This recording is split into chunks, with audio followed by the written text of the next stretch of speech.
Hello, everyone. Welcome back to another episode of Gaming the System, the podcast where three intersectional feminists examine gaming and games through a feminist lens. Today, I'm your host, Alex, and I'm joined by my friends Jem and Matt. Before we get started, if you want to support us, you can subscribe to our Patreon at patreon.com/gamingthesystem for some exclusive content. Or you can send us a one-off donation via PayPal to our email address, wearegamingthesystem@gmail.com. I am going to change things up now. I've got a big question to ask you all. I want to explore, obviously we know that gaming has developed since gaming began. Obviously there were certain types of games that were more popular at certain times than others. And of course that's going to be reflected in the type of writing that is in those games as well. So really want to think about how has writing changed over gaming's history? Because obviously games have gone from being, side-scrolling 2D to like big 3D cinematic story-driven masterpieces. So how is that reflected in the history of games? And what does it mean? Is it more important in certain genres than other genres?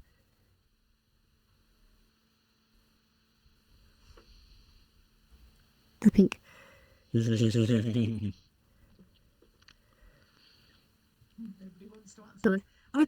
you described it quite well, because we had these games where things were very basic, and if you go right back to the Amiga and things like that, they were only text-based.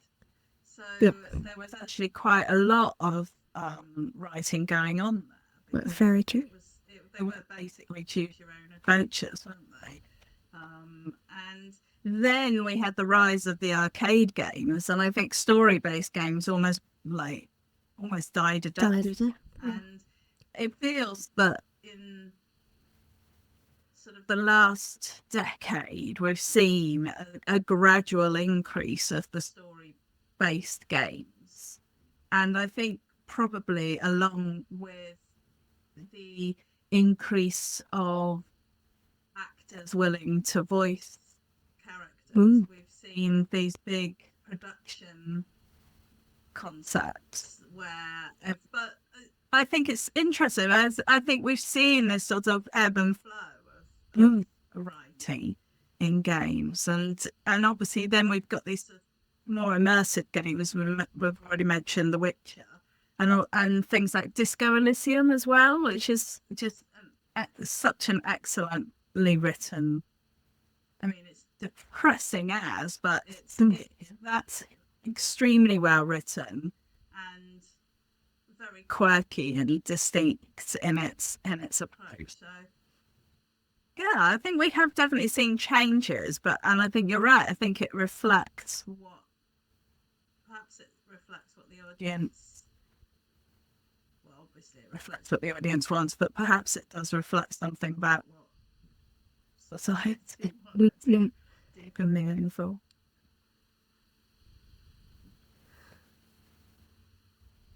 I had an example, I think, of one of the best ways to look at it, really, I guess.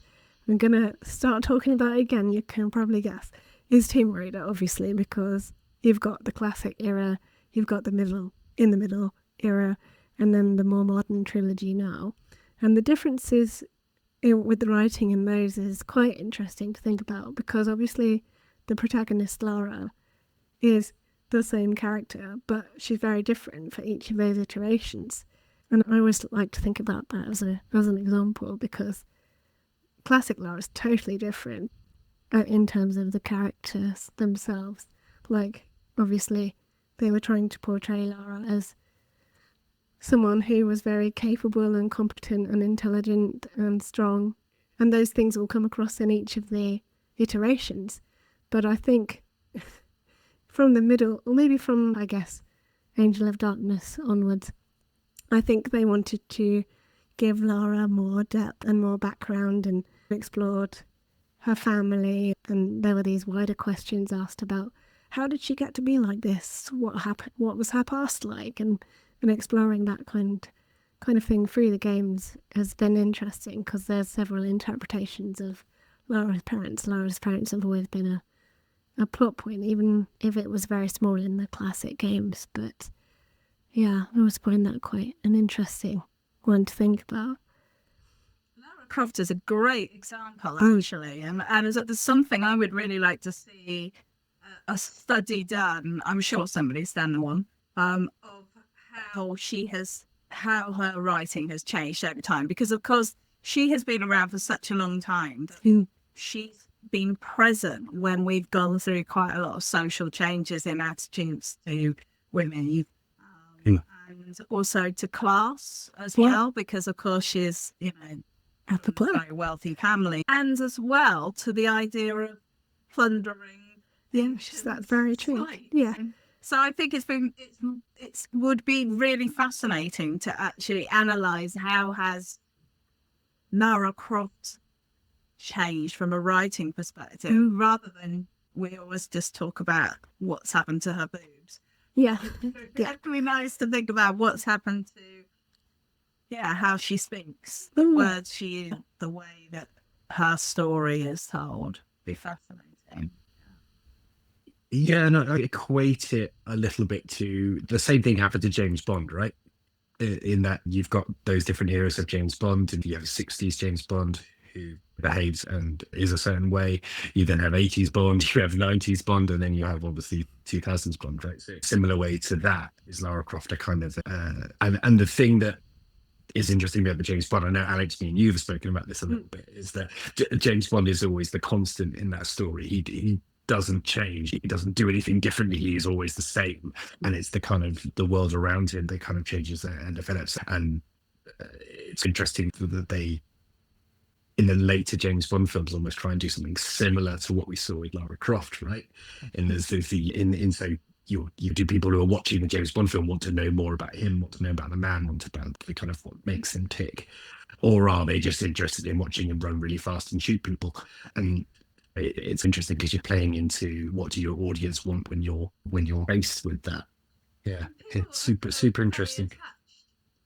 People are very attached, aren't they, to those characters? If anyone suggests making changes to James Bond, it's like, you can't do that. He's a national treasure, and yet there have been changes over the years. Yeah. Are there any other games characters that we? I was thinking about the forgotten the name now, the pirate that they recently did. Oh, what you mean? Monkey Island, yeah. Monkey Island. Yeah. Obviously, there'd been a big gap between when that had happened before and then when the more recent one came out. So I'm not sure that's. But there were definitely There was definitely a shift in his. This is the whole storyline in that about his wife being annoyed about the fact that he always made out that he was rescuing her, and actually she was perfectly capable of looking after something. Made quite a big thing about the recent game. This leads perfectly into an anniversary celebration topic, because it is this last, I don't know if it's the last 2 weeks or basically this month, is the 20th anniversary of the first God of War game. No. Yeah. I was going to mention God of War as well. Yeah. So absolutely. So for the first, all of the games, the 4 PlayStation games and then 2 epic PSP games, Kratos was just this rage and vengeance machine with very little apparent depth to him. Cut to 2018, Cory Barlog, who worked on the first game and directed the second original game in 2007 or 8, he comes and retroactively adds all of this depth to Kratos. and then that is built on and concluded with the Ragnarok DLC and Kratos going back through his past, and that's the apex in how you take something from the past that is probably was very shallow at the time, and then you can retroactively add depth to that in the right way. The problem comes in that one way in which writing has never changed is that there is no standardized writing, like what the best writing is, school. So like with gaming technology, with programming, with art, with sound design, technological advancements lead the way. You can't be making stuff for a PlayStation game now. You have to go, oh shit, programmers who are working in games now, who worked in them, started 30 years ago, their skill set has had to update. Whereas with writers, you can have the same person writing 20 years ago and writing today. They've been working the entire time, but there's no one size, there's no conclusion, there's no, what am I saying? There's no like qualification, absolute. If you've got a PhD in writing, you can be not as successful as someone who's just writes something on their phone and gets really successful. So that's the problem with things changing, that experience doesn't guarantee improving in quality with writing. And yeah.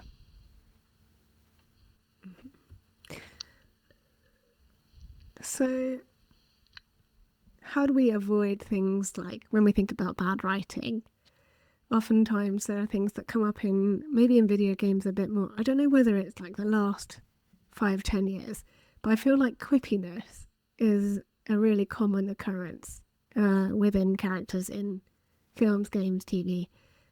Do you think it's reached a point where it's become really annoying now? I don't know yeah, those sorts of things where characters are just really quirky and quippy. Sometimes I think there's a fine line where it's fine and then it becomes really annoying. Like a really good example of where it's bad is, we talked about it on the pod, I think, the game Forspoken. That was really hyped up before it came out. I can't remember how many years ago it was now, but it really didn't do very well.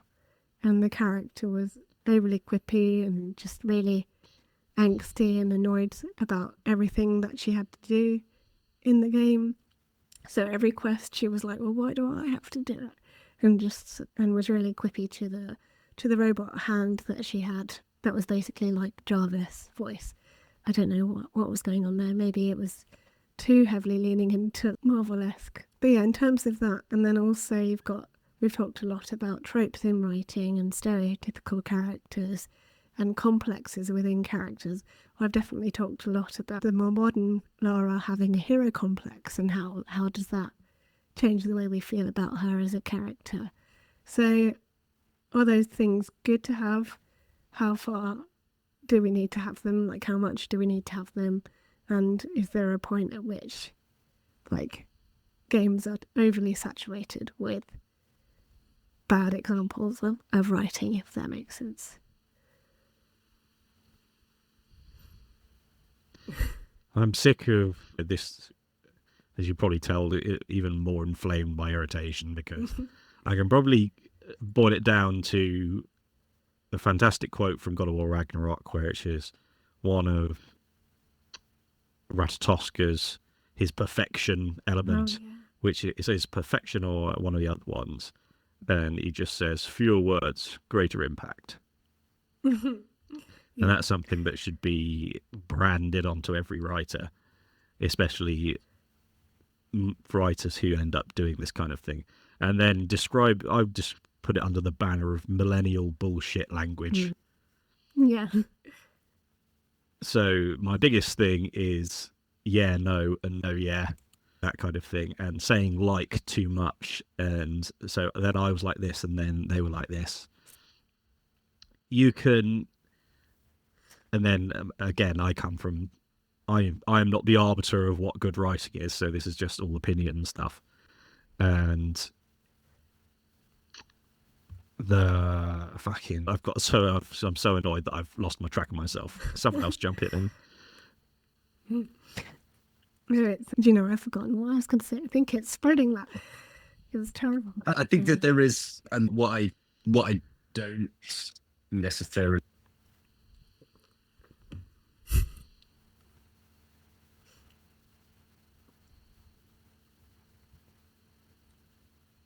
You still there, Chris? Lost you.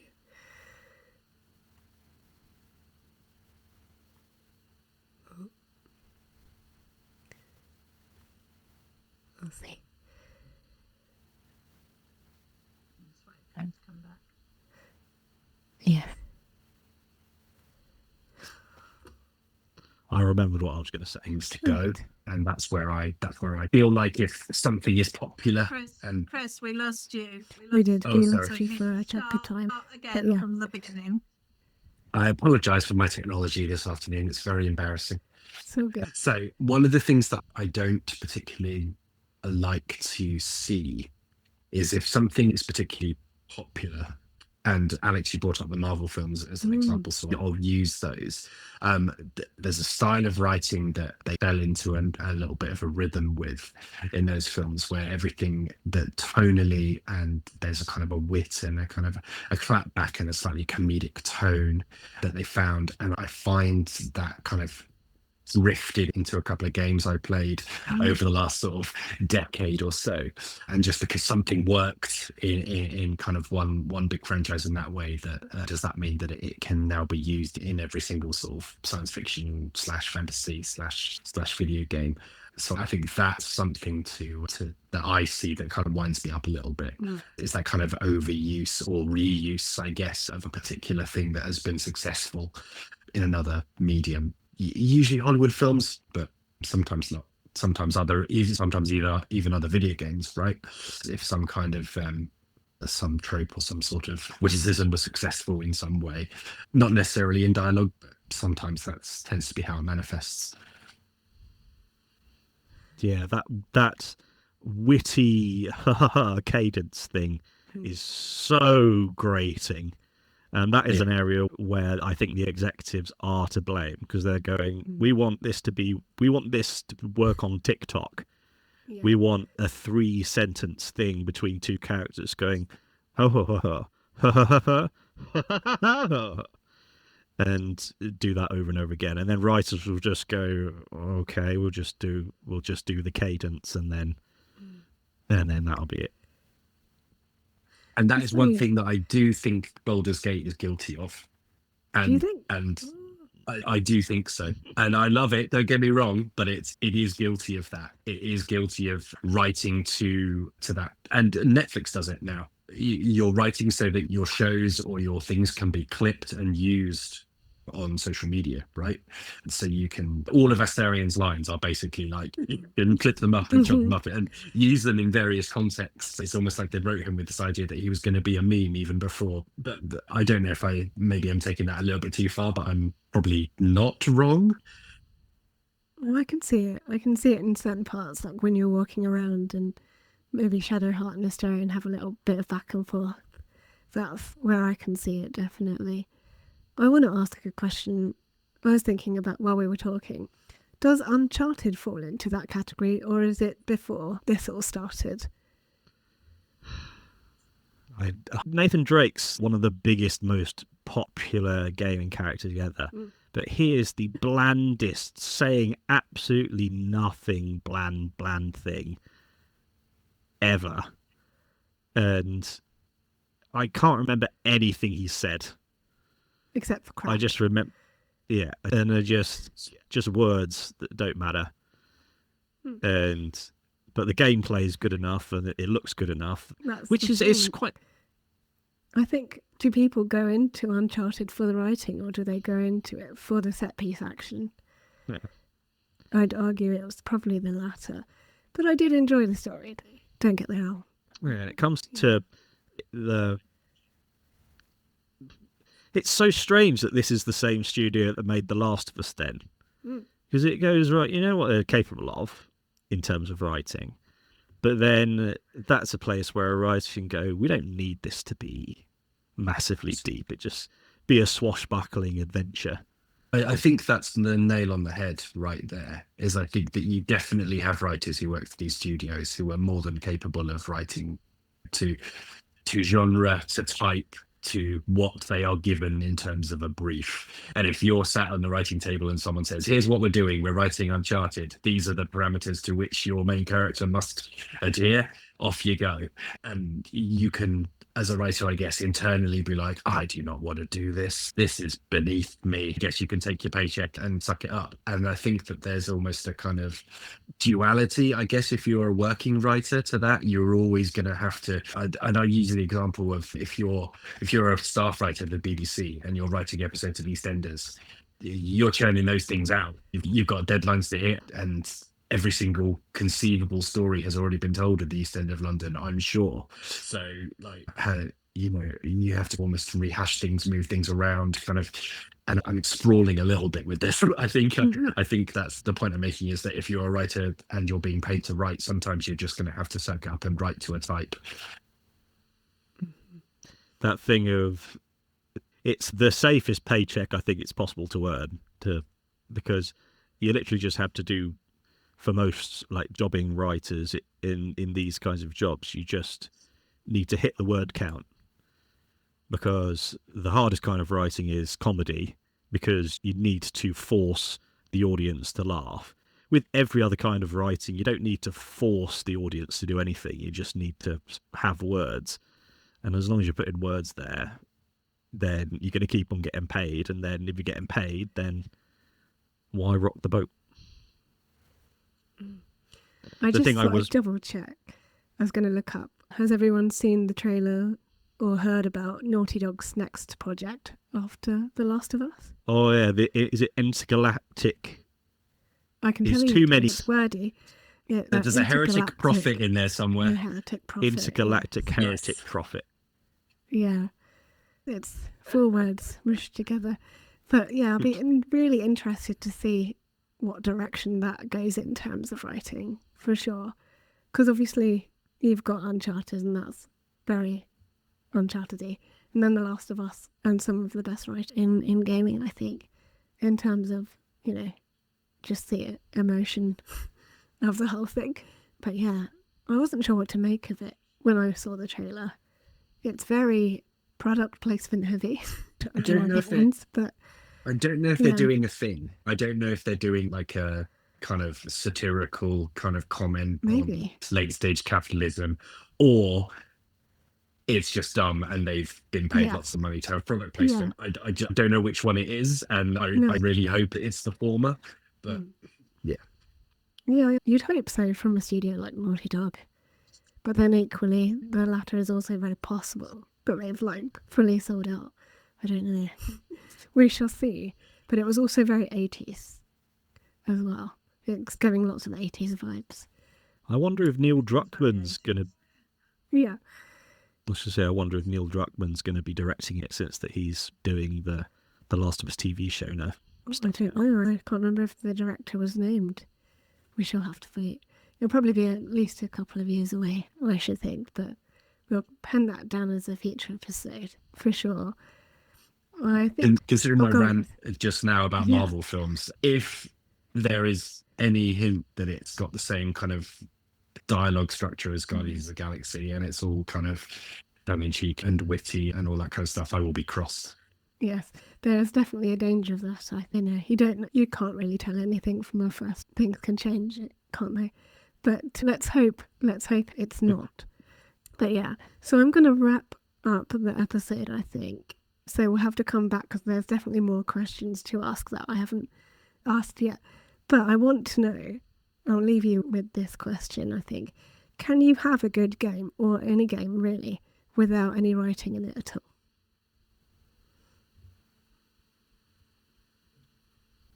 So I will go first with a simple point, but I think a fun one, which is it of course depends on what you want to play. Tetris is a great game, but I'm not particularly interested in the deep Tetris lore. Is there a deep Tetris lore?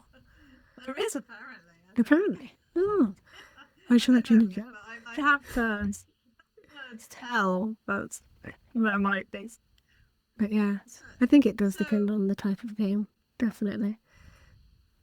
So I think, yeah, obviously you can have good games with no writing, but I think we focus very much on the dialogue of the game. So even in a game where there's no dialogue, there will still be writing, even if it's not, you're not reading it, you're not having it spoken to you, but obviously there is a story there, and that is also part of the writing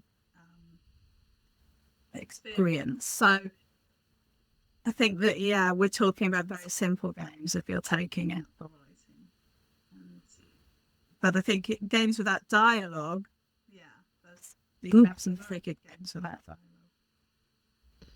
There are so many games that if you removed... There are plenty of games where if you removed all of the dialogue, the game would improve massively, like Space Marine 2. There are also games that you can... What I've taken to recently, if there's a game that I want to play that the writing isn't particularly good, I'll change the voice language. So I played Horizon Forbidden West in Italian. And it's like playing a completely different game because it just makes it feel fresh.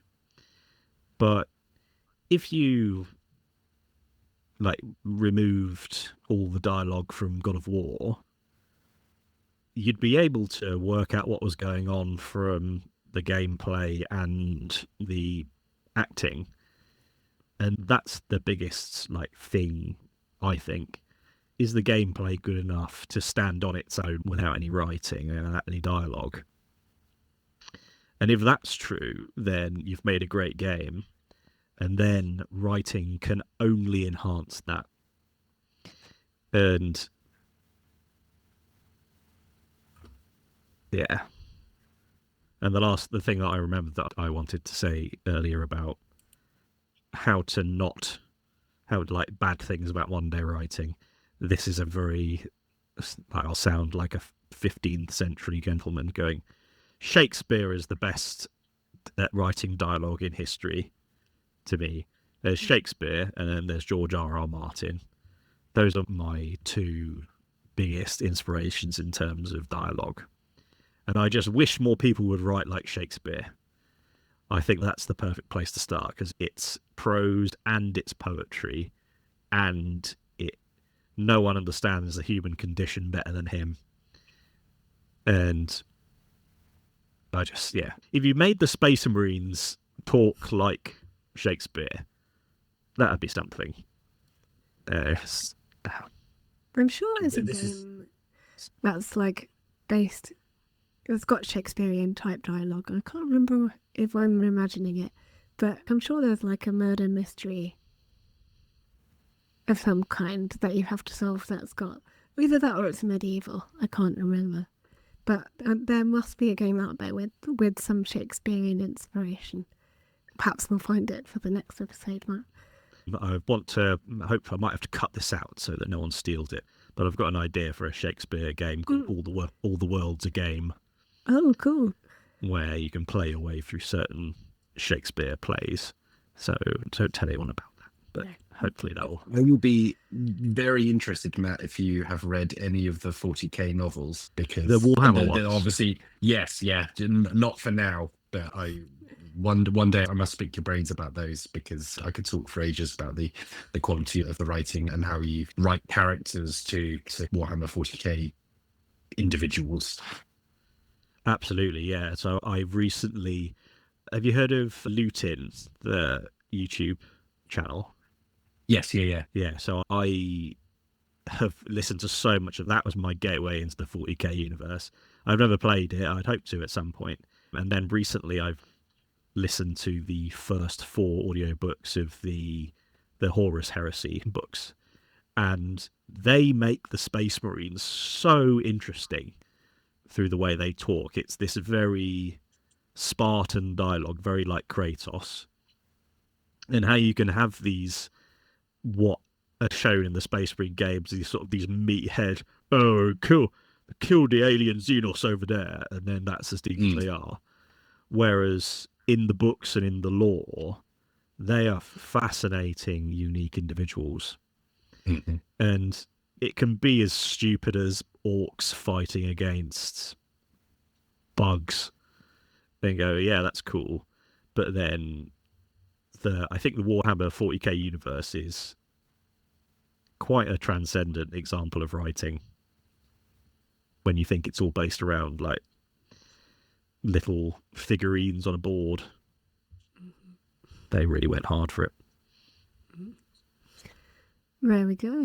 Thank you everyone for your thoughts on this episode. It's been a fascinating look into writing for gaming and writing for games, and thank you very much for your thoughts. And I expect we'll probably come back to the topic again, because like I said, there's plenty more we could talk about, but we haven't done today. Like Jen mentioned, the world building and the story, so there's definitely more to explore, and we'd be happy to have you back on anytime, Chris. So thank you very much for joining us. That's very flattering. Thank you very much. And yeah, thank you guys for accommodating me and putting up with my nonsense. You're very welcome. So thank you very much for listening and watching. We hope you enjoyed as well. Do you have any thoughts you'd like to share? Just let your friends know, let anyone you think might be interested know, let us know what you thought, and we'll be back every Thursday with more episodes for you. So until then, we'll see you later. Bye. Bye.